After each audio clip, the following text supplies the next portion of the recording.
Olá, irmãos, graça e paz. Mais um vídeo em autoconfrontação. Nós estamos felizes em ter os irmãos, estarmos juntos em mais um estudo em autoconfrontação. Estamos ainda estudando princípios bíblicos sobre mordomia e vamos dar continuidade. Antes nós vamos orar. Querido Senhor, glorioso Pai, em nome de Jesus Cristo, Deus, muito obrigado por esta oportunidade que o Senhor nos dá mais uma vez de aprendermos mais da Tua Palavra, Senhor Deus, de termos este crescimento espiritual na Tua Palavra. Nós te pedimos em nome de Jesus Cristo que o Senhor abençoe grandemente o Teu povo, o Senhor abençoe grandemente cada um de nós, ó Pai. Precisamos do Teu amor, da Tua misericórdia, nos ajudando a cada dia a superarmos, ó Deus, todos os obstáculos que têm nos impedido de fazer a Tua vontade, de viver a Tua vontade. Aqui, Senhor Deus, nós estamos estudando sobre como sermos Teus mordomos. Portanto, nós te pedimos que o Senhor nos fortaleça, nos ajude, em nome de Jesus. Amém. Então, queridos, vamos dar continuidade. Ao nosso estudo. A palavra de Deus tem nos ajudado. Vamos dar continuidade aqui. Então, ainda sobre princípios sobre a mordomia. Diz assim: contente-se com o que você tem, independentemente daquilo que Ele lhe der, riquezas abundantes ou pobreza, circunstâncias agradáveis ou sofrimento, você deve confiar na atuação constante de Deus em sua vida. Eclesiastes 7,14 diz assim: no dia da prosperidade goza do bem, mas no dia da adversidade considera em que Deus fez tanto este como aquele, para que o homem nada descubra do que há de vir depois dele. Também Romanos 8, 28 e 29. Sabemos que todas as coisas cooperam para o bem daqueles que amam a Deus, daqueles que são chamados segundo o seu propósito. Porquanto aos que de antemão conheceu, também os predestinou para serem conformes à imagem do seu Filho, a fim de que ele seja o primogênito entre muitos irmãos. Filipenses 1:6 e 4, do 11 a 13. 6 diz assim: estou plenamente certo de que aquele que começou a boa obra em vós há de completá-la até o dia de Cristo Jesus. 4, de 11 a 13. Digo isto, não por causa da pobreza, porque aprendi a viver contente em toda e qualquer situação, tanto sei estar humilhado como também ser honrado. De tudo e em todas as circunstâncias já tenho experiência, tanto de fartura quanto de fome, assim de abundância como de escassez. Tudo posso naquele que me fortalece. 1 Timóteo 6, 6 a 8. De fato, grande fonte de lucro é a piedade com o contentamento, porque nada temos trazido para este mundo, nem coisa alguma poderemos levar dele. Tendo sustento com que nos vestir, estejamos contentes. Hebreus 13, 5 e 6. Seja a vossa vida sem avareza, contentai-vos com as coisas que tendes, porque ele tem dito: de maneira alguma te deixarei, nunca jamais te abandonarei. Assim, afirmemos confiadamente: o Senhor é o meu auxílio, não temerei o que me poderá fazer um homem. Então, essa primeira parte, queridos, desse estudo de hoje nos fala sobre o contentamento. O nosso contentamento precisa ser o Senhor. Nós precisamos estar contentes, satisfeitos com o Senhor.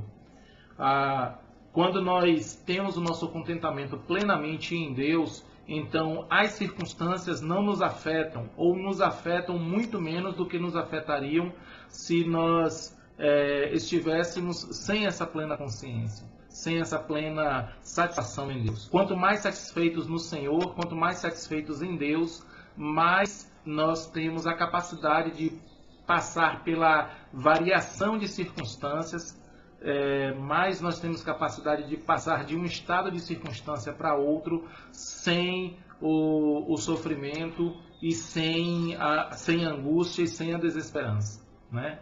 Então vamos dar continuidade. Diz assim: possuir riquezas, não as possuir ou desejar possuí-las são situações perigosas em potencial.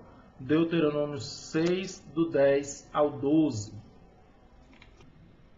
Diz assim: Havendo supôs o Senhor teu Deus introduzido na terra que, sob juramento, prometeu a teus pais, Abraão, Isaque e Jacó te daria, grandes e boas cidades que tu não edificaste, e casas cheias de tudo o que é bom, casas que não encheste, poços abertos que não abriste, vinhas e olivais que não plantaste, e quando comeres e te fartares, guarda-te para que não esqueças o Senhor que te tirou da terra do Egito, da casa da servidão.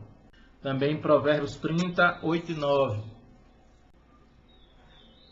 Afasta de mim a falsidade e a mentira, não me deis nem a pobreza nem a riqueza, dá-me o pão que me for necessário, para não suceder que, estando eu farto, te negue e te diga quem é o Senhor, ou que empobrecido venha furtar e profane o nome de Deus.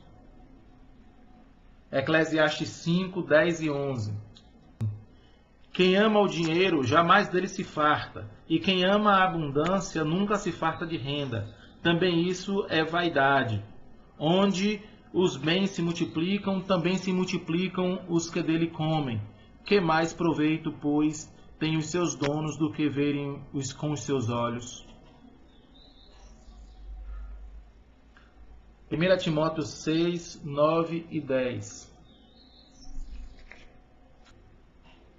Ora, os que querem ficar ricos caem em tentação e cilada, e em muitas concupiscências insensatas e perniciosas, as quais afogam os homens na ruína e perdição, porque o amor do dinheiro é a raiz de todos os males, e alguns, nessa cobiça, se desviaram da fé e a si mesmos se atormentaram com muitas dores.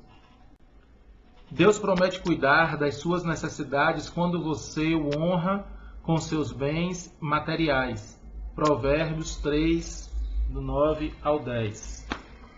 Honra ao Senhor com os teus bens e com as primícias de toda a tua renda, e se encherão fartamente os teus celeiros e transbordarão de vinho os teus lagares.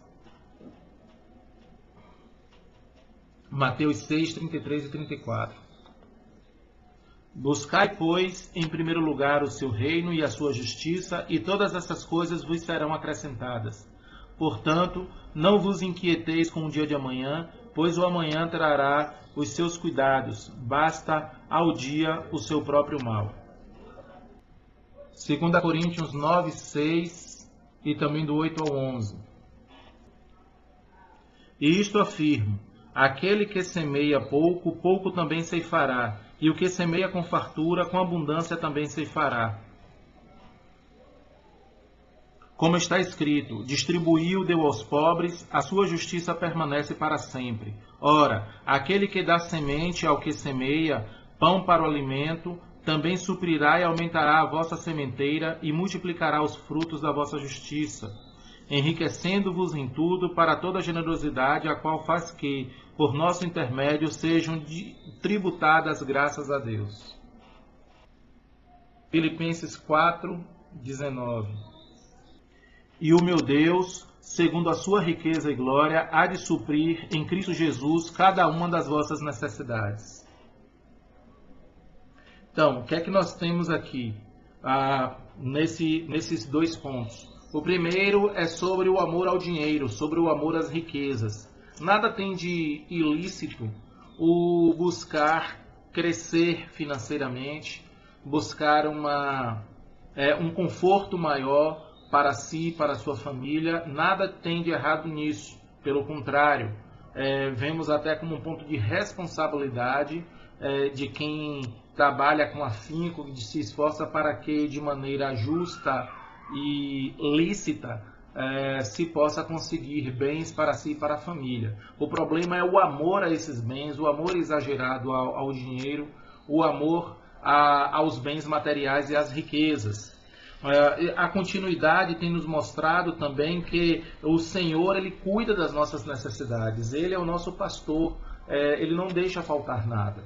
Então, é necessário termos a sabedoria para sabermos diferenciar o trabalho com afinco, os sonhos, os desejos lícitos, com uma certa dose de sonhos sobre coisas a serem alcançadas, com uma cobiça pecaminosa.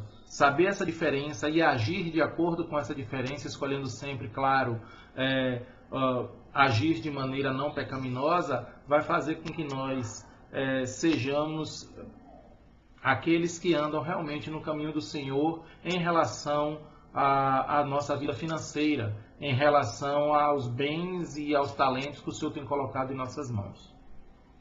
Vamos lá, continuando. Em matéria de ofertas, a questão principal não é quanto você dá, mas o quanto você ainda tem depois de dar, baseado em Marcos 12, 43b a 44.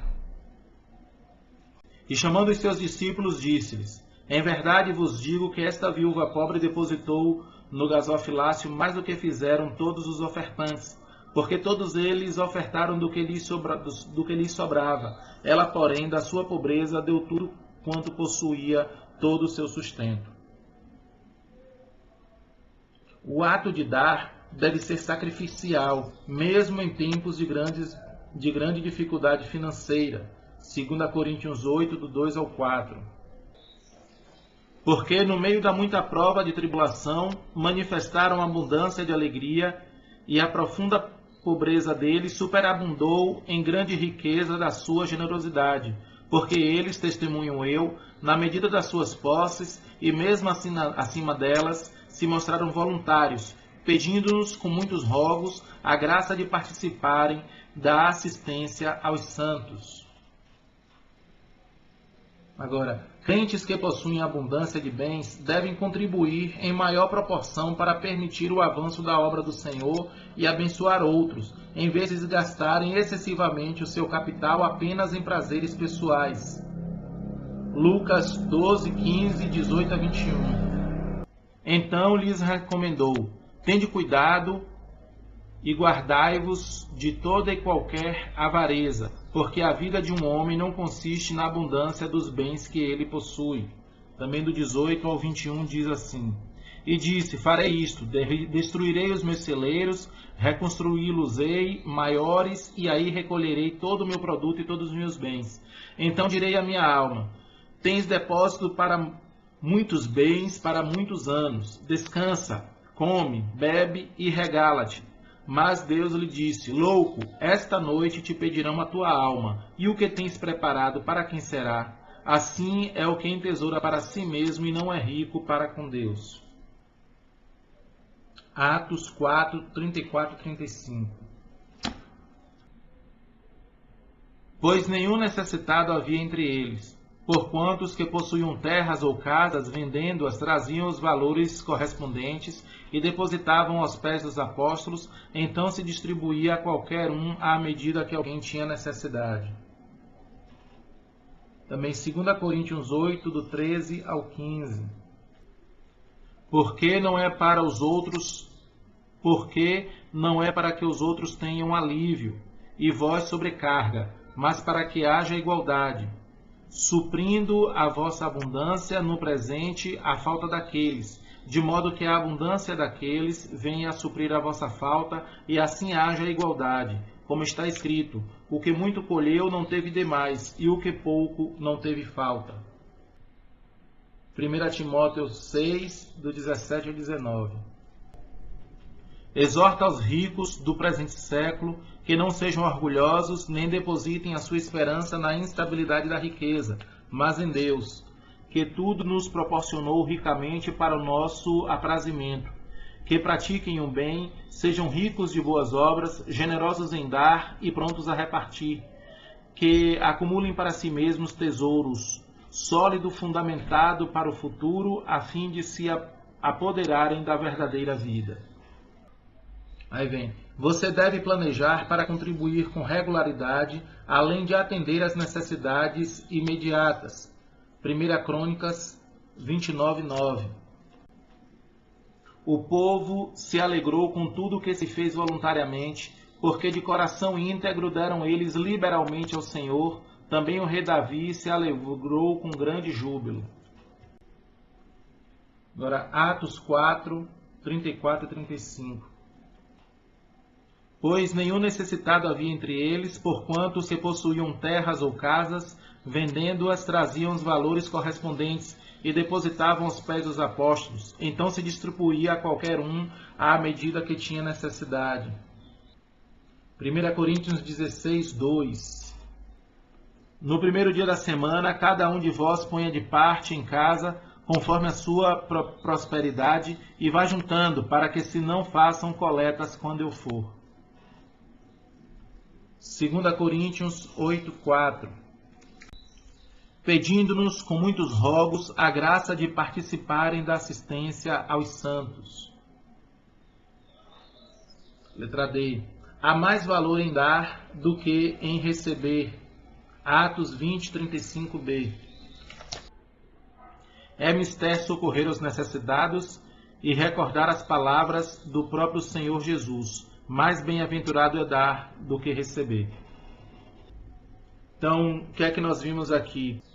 O nosso estudo mostrando aspectos da doação, aspectos da oferta, que é necessário que as ofertas elas tenham muito mais relação ao que sobra quando ofertamos do que ao valor dado. Nos fala sobre o planejamento da contribuição, contribuir de maneira organizada. Nos fala também de que a oferta deve ser vista como um sacrifício diante do Senhor, ou seja, como uma adoração, e o valor do dar é muito maior do que o valor de receber. Oremos. Querido Deus, glorioso Pai, em nome de Jesus Cristo, muito obrigado, Senhor, por esse estudo que o Senhor nos deu. Muito obrigado por nos ajudar, ó Pai, a fazer a Tua vontade, Senhor. Em nome de Jesus, nos ajuda a vivermos segundo a Tua vontade. Nós oramos em nome de Jesus. Amém.